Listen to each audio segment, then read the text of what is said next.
things that there are lots of possibilities that might happen in the fall. So I think just kind of thinking about a tool like this where you can use it in a variety of different ways is certainly important. Absolutely. When you've assigned work and you've got work in and you've done whatever grading you're going to do you have a place where you could then, somebody ask, how is little Susie doing, that you could pull up her work, the list of work she's done, work completed, work still owed? Yes. So the great thing about Seesaw is that you do have your class journal over here on the right-hand side. But as you can see, my list of students here. So let's say, you know, I really wanted to reference a certain piece of work from a student, and I only wanted to look at his stuff. I could go over to this right-hand side of the screen and click on only that student's name, and only his work would show up on my screen. So I could reference only his stuff. Unfortunately, this child has not been very active, so it's a lot of my whole class posts. But this is only his work that I'm able to see. And if you have sent out an activity, which is what this light bulb tab is for. So these activities are, you know, learning things that I am sending the students and I want them to send back. When you go to the activities that you've sent out, so you can see I've only had one response so far today for this activity and 2 that are waiting for approval. I can click directly on top of this activity and I can see who has turned in the work and who hasn't. And so this is a great tool for accountability, because you're able to very clearly see who has not turned in the work. And if you're looking, you know, say, I know that, you know, Reed, he turned in his work today and I haven't had a chance to check it. I can click on this activity, I can click on his work, and it will instantly take me to his Seesaw post. So it's all, you know, very, very well connected.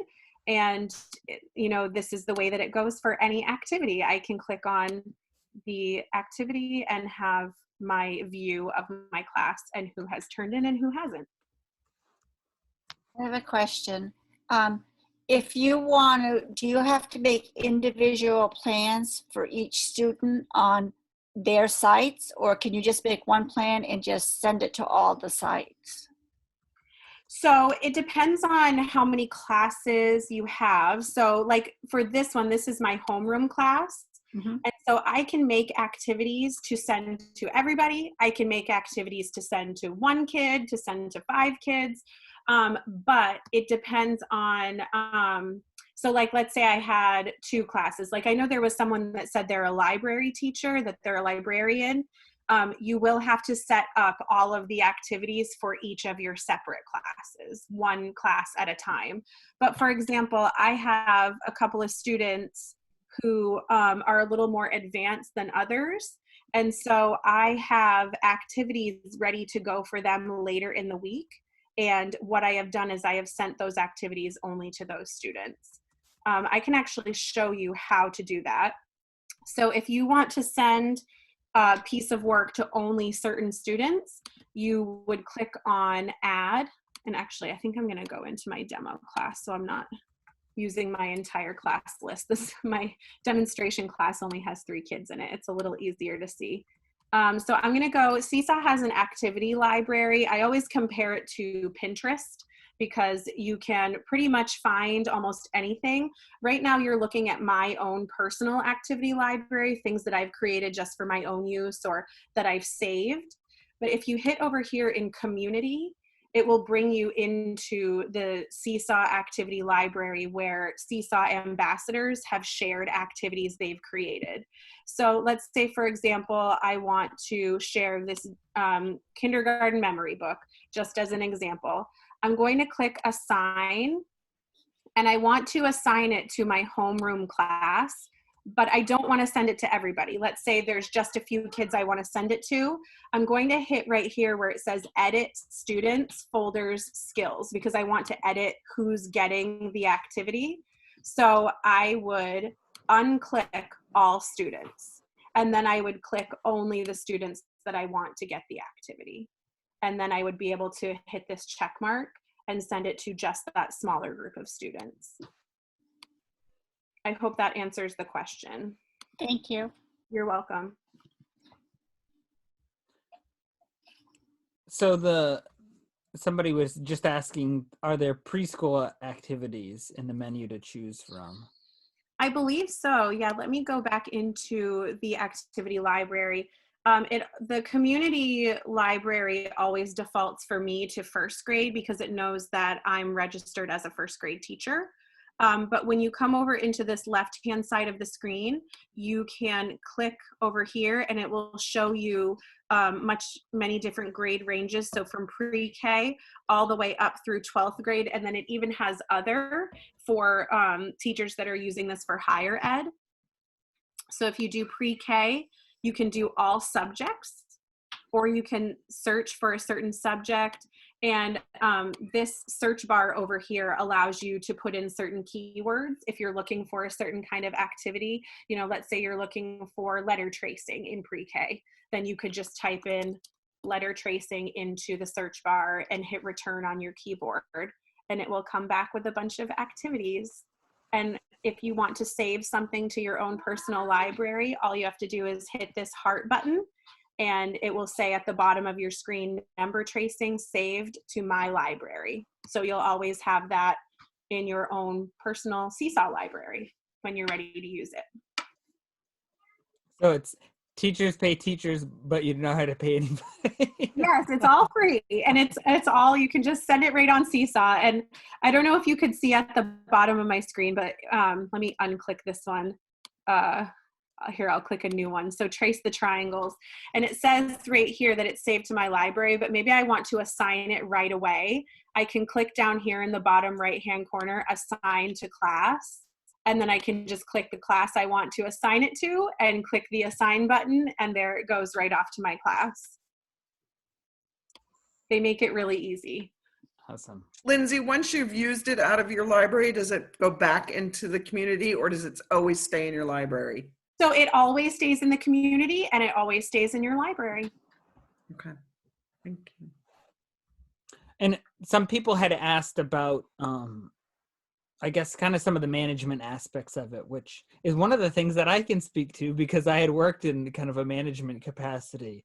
So if your school has purchased Seesaw site-wide, whether it's school-wide or across several buildings or something like that, then you do have the ability to manage it. And what's nice about that is kids and their contact information will follow them as they go through the grades. So if you set up a student, one of the challenges at the beginning can kind of be getting those parent contacts in there. So Yeah. if you're using it as a site-wide licenses, although there is a cost with that, that is one of the huge benefits, is that you make those connections and they travel with the student. So that's definitely something, if you're not using Seesaw, if you're kind of looking into using it, find out if your school is using Seesaw for Schools is what they call it, if it's school-wide. Otherwise, you can just use it yourself. Kind of challenge there is then if you're using it by yourself, then you have to do all the management pieces of it. So you might not have the benefits of having a tech person that will manage your classrooms for you. Yeah, absolutely. We actually did a Seesaw for Schools free trial at Smith School, I want to say maybe a year and a half ago. I'm not sure if they're still doing a free trial with all of this remote learning going on for the Seesaw for Schools, but definitely the beginning part where you're getting all the kids registered and getting the parent contact information and all of that stuff, that's a lot in the beginning. Sorry. But one of the things that's really cool about it, like John said, is it does follow the kids through the year. And one of the things that you can also do is not only do you have access to the community Seesaw library like we saw for the activities, but let's say a teacher in your school has created an activity, they can share it and you will have a school activity library. So you'll have access to your own, your schools, and the community activity library when you're part of Seesaw for Schools. And that's good because some people, they might not want to throw theirs out for the whole world, but it's nice if you create something you want to share it Yeah, across your building. absolutely. It's nice for, grade level teams. I know my grade level teammate and we've been doing a lot of our planning together for remote learning. So usually what I do is I just share the activity with her through email, but I know it's quite a bit easier when you're doing Seesaw for Schools. You can just like send it to their Seesaw account, I think, without having to email them. Absolutely. Okay, so we did With have. the- Oh, I was gonna say there's just a couple of questions that have kind of gotten buried that I think would be useful information. One is, can you print like lessons and activities that students submit and stuff to be able to either like so that students can work on them if they're printed, but also if you wanted to review it, is it printer compatible? Yeah, so like this student here who sent me a picture of some work that he had done out of one of our packets. The post for each child will always have these 3 dots right at the bottom right-hand corner. So if you click on the 3 dots, as the teacher, you get a lot of options. The students don't see this many options when they are in their account, but as the teacher, you can go in and edit the item, edit the students that are tagged, which I don't really use that very often. If you have any of the work in folders, which I can talk a little bit more about later, then you can edit the folder, you can edit the date, but you can also print it. So I don't know that works as well for videos, obviously, because there's sound attached. So if you're printing the post that has a video attached to it, obviously it's not going to just print a video. It's only going to print the screenshot that's here. But the nice thing about this is, let's say the student's parent is not connected on Seesaw at all, or they have a grandparent or an aunt or an uncle that's not connected to Seesaw. You can actually click Get Item QR Code, and it will give you a QR code that you can print out for this video. And then, that child can take that home and give it to their aunt or uncle, who can have their, camera app on their Apple device or a QR scanner. And then they would be able to access the piece of work that way. Awesome. And then the other question that I noticed was just kind of a general question about how steep the learning curve is for somebody who, like a parent or a student who's never engaged with this platform before. I would say it can be steep if you go steamrolling right through and you're trying to do everything all at once. My biggest piece of advice is just to start slow. I know that screen recorded videos, especially if you're doing remote learning, will be your friend. I know I've heard good things about Screencastify. I use QuickTime Player on my Mac to do a screen recording. I'm trying to think if there's anything else that could help you do that. But I primarily use the QuickTime Player to do screen recordings on my laptop. But really, you just want to have them practice logging in. And you can have them start as simple as learning how to press this add button, the plus sign in the middle of the screen. And students actually won't get these options. You get these 3 options as the teacher. When the student presses the plus sign, it will automatically take them to this screen. So usually one of the first things I have my students do on the first day of school is they practice logging in, they hit the plus sign, they hit photo, and they learn how to take a selfie.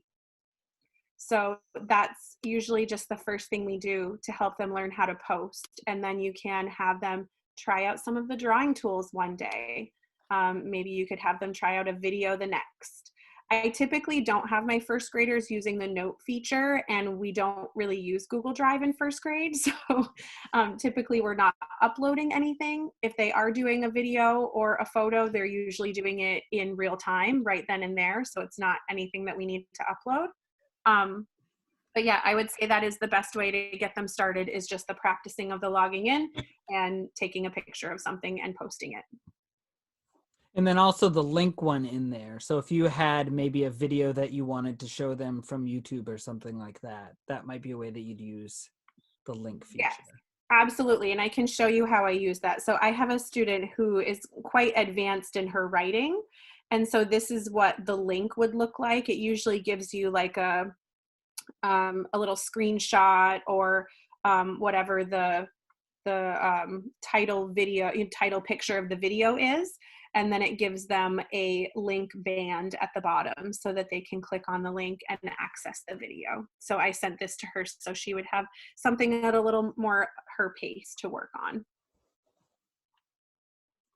And then I know that one of the questions, I got an email with a list of questions, and one of them was kind of explaining the difference between an example and a template, and kind of what those two different, although you've kind of already shown some of the templates already, but if you want to show the differences. Yeah, I think specifically that was talking about the activities. And actually one of the activities I've been doing with my students every Friday has been a Friday reflection. And this is a really good example of the difference between an example and a template. So I'm going to go ahead and go into this activity that I've already made. And what I'm going to do is I'm going to go into the edit. So there's still those 3 dots in the bottom right hand corner even for the activities. So I'm going to edit this activity. And so what will happen when you go to edit an activity is you'll find that you can attach a template and you can attach an example. So the difference between these two things is that the template is where the students will respond to whatever you're asking them to do.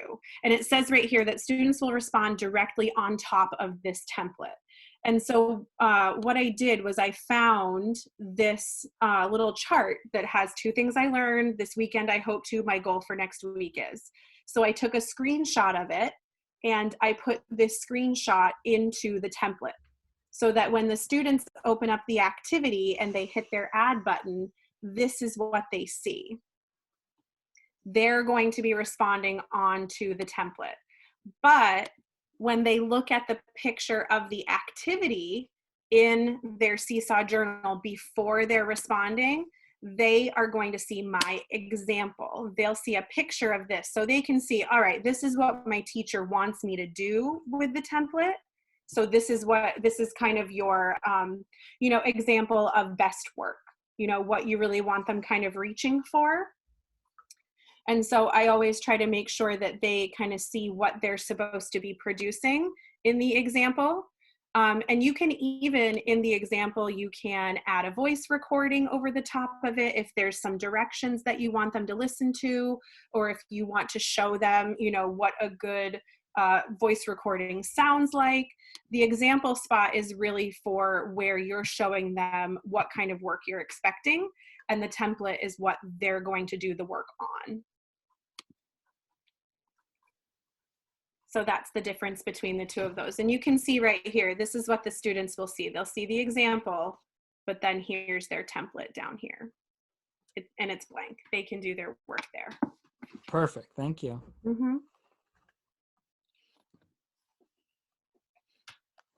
Trying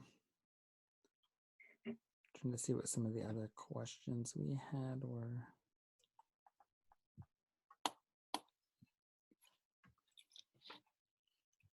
I know that we did get some questions. This might be kind of get off into the weeds, but just so we kind of address them. I know we had some questions about using different file types, like would you use, a JPEG image versus a PNG image versus another image type, or different video formats and things like that. Do you happen to know of anything that is not really compatible with Seesaw? That might be kind of maybe the best baseline to go with. Yeah, I mean, not really. I think pretty much everything is compatible with Seesaw. I know that usually longer videos, like anything 4+ minutes, it takes quite a long time to upload. So I have either been uploading a lot of my instructional videos to YouTube and then sending my students the link, or I've been recording myself in a Google Meet recording and then taking that that recording and also sharing the link with my students. It seems like Seesaw videos take quite a while to upload, so that's not anything that I would recommend. But you know, if you're sharing just a quick 1-minute video, you can tap the plus, post student work, click on video, and then you can record yourself, and it should upload fairly quickly. I would just say anything that's more than, you know, 2 to 3 minutes, it's just going to take a long time. And I think that's just because I know we were doing Google Classroom this morning, I think that's pretty consistent. So I would say if you're going to be recording a video that's longer than 2, 3, 4 minutes with the intent of sharing it with students, then that's a good time to upload it to Google Drive and share it out that way, upload it to YouTube and you can share it that way. When you put it up to YouTube, just for those of you who know, you do have different privacy options, so you could make it unlisted is probably your best option. That you won't, it's not going to be out there public for everybody to see, but you're not going to have any issues with students not being able to see it if you share it with them. So those would be my kind of piece of advice. If you're sharing to YouTube, make it unlisted. Yeah, that's what I do for sure. I don't need the public watching all of my videos.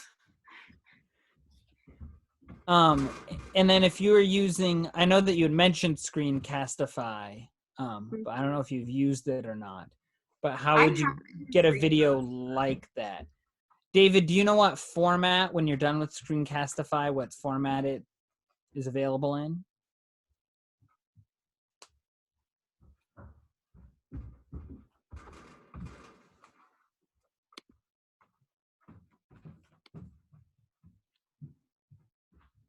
Yeah, I don't know. I've never used Screencastify before.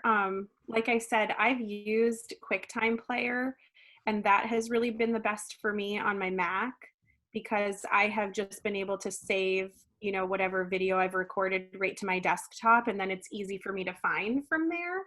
Yeah. That seems to be my biggest issue is once I've saved things, finding them in my computer. But yeah, I haven't used Screencastify yet, but on my Seesaw Ambassadors Facebook group, that is something that is usually suggested very often, is to use Screencastify or the QuickTime Player if you have a Mac. I have a feeling that you know, people that are not working on a Mac are probably needing to use Screencastify because QuickTime Player works for me really well. Yeah.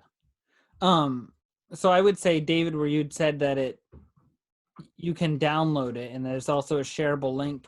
You could certainly try giving the shareable link, but your best bet might be, oh, and Pauline jumped in and said this, is that you can download it and upload it to YouTube. So we're very fortunate as well to have Pauline McCarthy from Lisbon, who's on our chat sharing lots of expertise as well. Thank you, Pauline.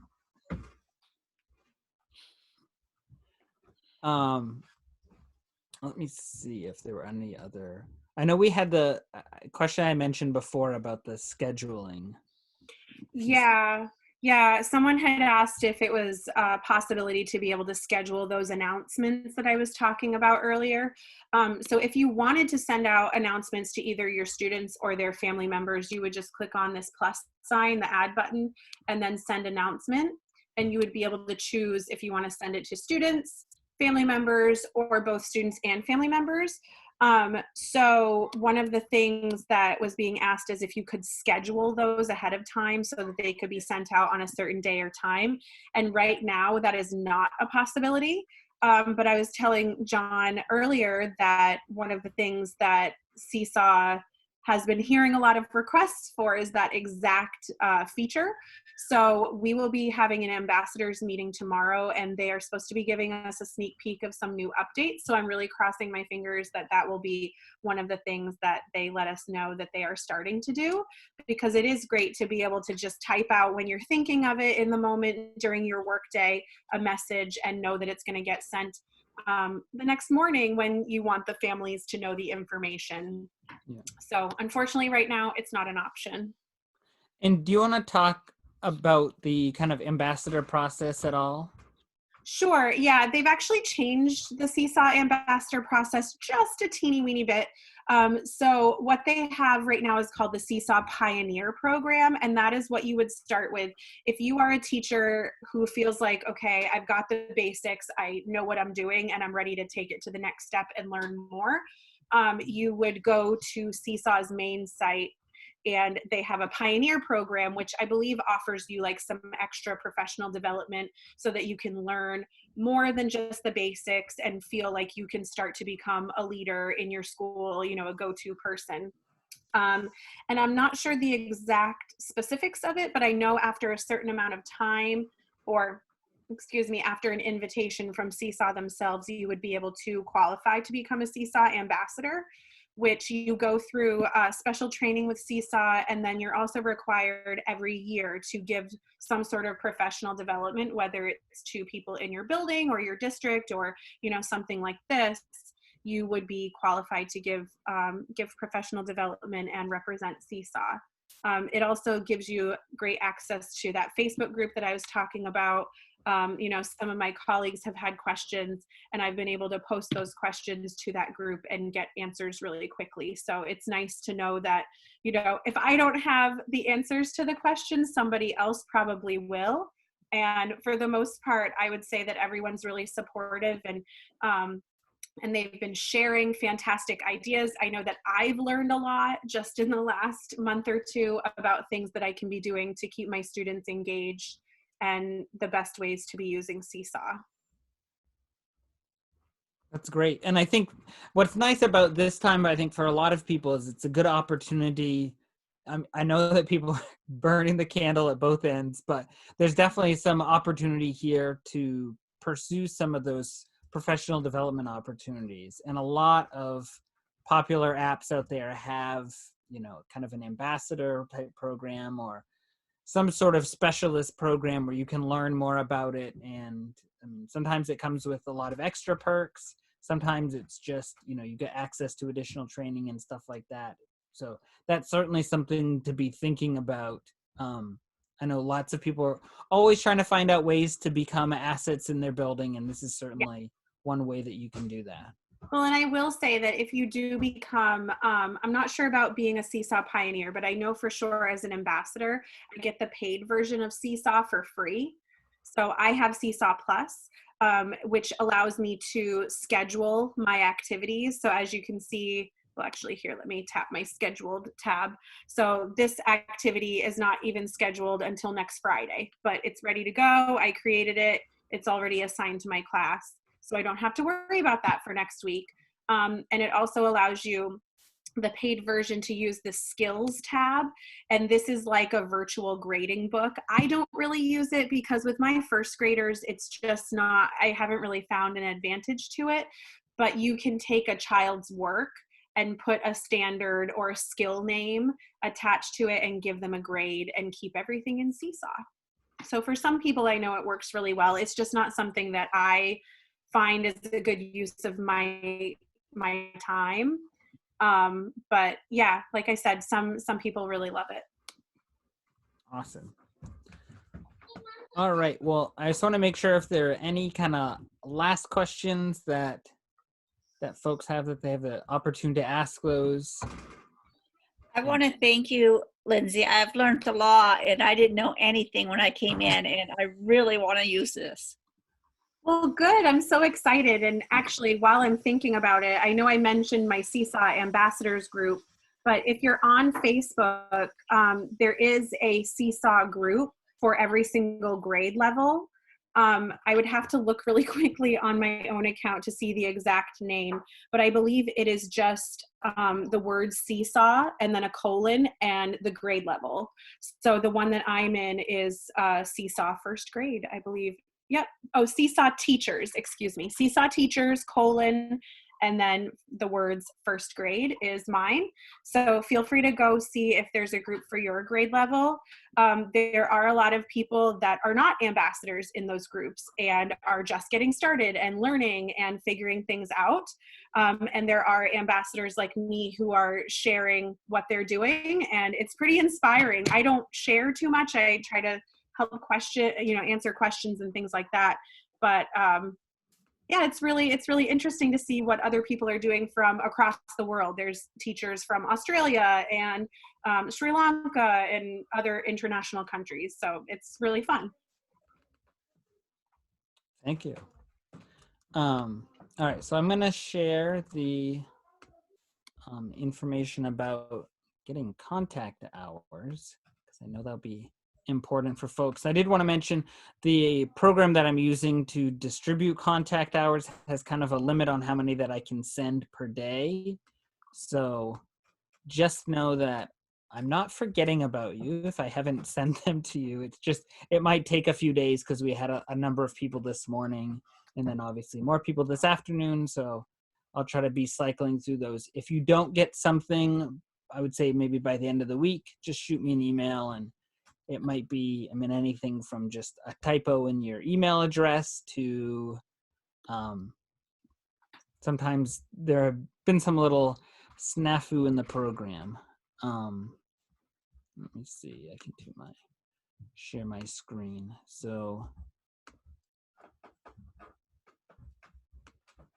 just so people can see, it's bit.ly/MDOEDLPD, and that is case sensitive. So make sure those are all uppercase. And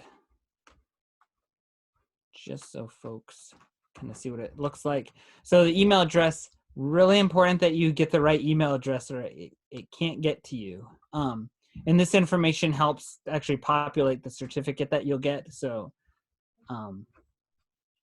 getting your name in there the way that you want it to be on the certificate and today's date and all that stuff. And then for the sessions, I did see some familiar names show up. So if you were in the Google Classroom help session this morning, you can certainly do that if you haven't yet. But you'll have to put one of these for each session that you're participating. So this would obviously be the Seesaw one. And then on Thursday, we're doing Flipgrid, Padlet, and a little bit more with Google Classroom. Would you please go back to your Bitly screen? I can go back to my Bitly screen. And I did put this link in the chat as well. Oh, good. So that's Jonathan, was the Google Classroom one recorded? It was, yep. Okay, thank you. So we'll get that up. There is kind of a little bit of a process with getting those up there and available. I haven't done it yet. Emma was telling me about it. So once we get that up, it will be available. And I think if nothing else from this morning and probably this session as well, I think there's definitely a lot of interest in learning more about both of these learning platforms. This one obviously is very geared towards early elementary and elementary more broadly. Whereas Google Classroom, I think late elementary and up. I think there's a lot of interest in learning a lot more about both of these. So we definitely like to have folks back and offer some additional training. And just know that there are a lot of training opportunities for both of these. There are a lot of videos. So if they're specific, I haven't actually done that with as much with Seesaw. I don't know if Lindsey, you've seen a lot of videos on YouTube that show specific kind of pieces of information, how to do this one little thing for Seesaw. But with Google Classroom, that is definitely the case. Yeah, I've seen a lot of Google Classroom stuff, especially when I went looking for how to make my Bitmoji classroom. There were tons of videos there. I haven't really seen as much for Seesaw. I think probably just because I'm pretty focused in on those Facebook groups and kind of what's being posted there. I haven't really sought out YouTube much. Yeah. But like you said earlier about the PD and your PJs, Seesaw really does give good professional development. And if you can't make it to a session, they always record it and will send out the link as long as you register for it. So that's really helpful because I can't always make the meetings. They're in San Francisco, so they run on Pacific time, and it just doesn't always match up with my own life. So it is really nice to be able to just watch those at a later date. And I believe that they do have on their website active links where, they've recorded them, months, maybe even years ago, and it's still applicable. So you can just go ahead and click, and anytime you're ready to watch them, they're there for you. Absolutely. And I think that's kind of one of the things that people often want is you want to be able to have that time to go through and learn and do the training. Obviously, we covered a ton of stuff. We covered a lot of it very quickly. And I think this was kind of a way of answering some questions that people might have had and just kind of letting people have a perspective on all the things that you could do and learning from a very knowledgeable Seesaw ambassador, which is always a plus. So I guess with that, I'd like to thank you, Lindsey, so much for joining us. This was excellent, and I hope people gained a lot from this, and certainly this will be available on the DOE website, hopefully by the end of the week, and you'll be able to access this in the future or other trainings that we have coming up. If you go to view a session that you didn't actually attend, you go to the DOE site and connect to the recording, can you still get a certificate? Yeah, so the certificate will be available. We're kind of going on the honor system that people are going to be putting in the certificates for the times that they're getting them, but definitely that's possible if you're going through and watching them and entering that in there. Thank you. Yep.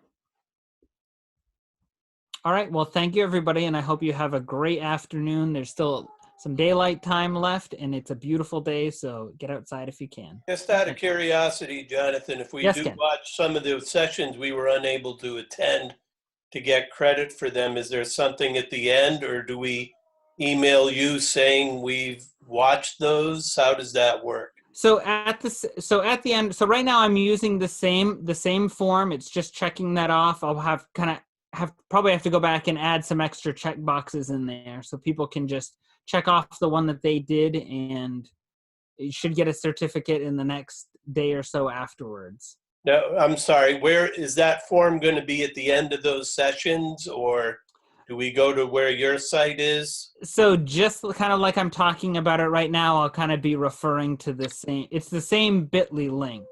Okay. So the earlier ones, but I'll probably use this link until for some reason I need to change it. Okay. All righty. Sounds good. And thanks, Lindsey. You did a great job. Thank you. Absolutely. Have a great afternoon. It was really fun. Stay well, Bye. everyone. You too. Thank you Bye. very much. That was very helpful. Good. I'm glad. Even to those in us in Damascus. Goodbye. Thank you. Bye. Bye-bye.